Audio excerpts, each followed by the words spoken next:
Okay, so the language is inherited, the language is public, the grammar is used. We are all participants in the public and in the grammar, and we can check and balance each other for what we call correct, what we call valuable, what it is we're confident in.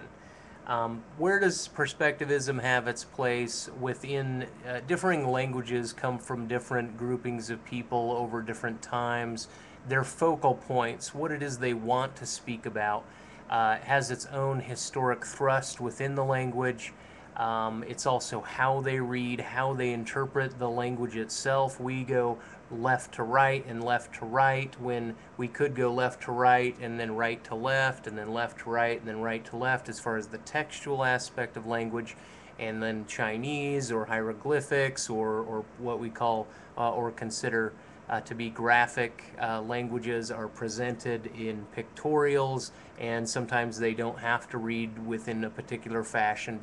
But perspectivism, like perspective itself, is a skewing of the value, and it's a skewing of the way or the insistence upon one vantage point over another, one being more larger than another.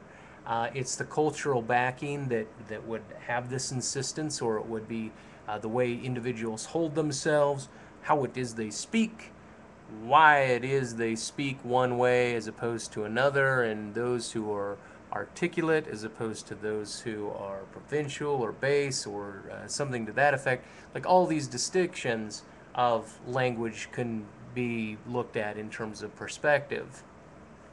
And then off to uh, the Tractatus Philosophicus. Now, this is Wittgenstein's primary work. Now, when this individual started his work, he was already a mature adult, and he was simply looking at the world in terms of logical space. That there's items in space, and that the dichotomies that exist. That a thing is not going to exist outside of itself, so it's fulfilling the law of identity, and then it's not going to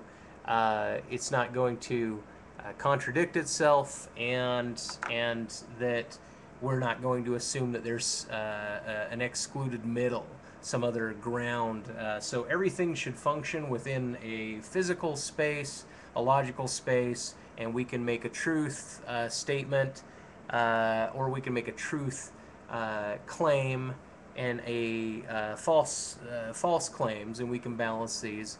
And then we get prepositional logic, which is reading the sentence itself. Well, let's look at the logic of the sentence. So instead of talking about the object, we're talking about the object of the sentence, and then we're evaluating that. So he created this crystalline nucleus, so to speak, that justifies all the rational bases of language.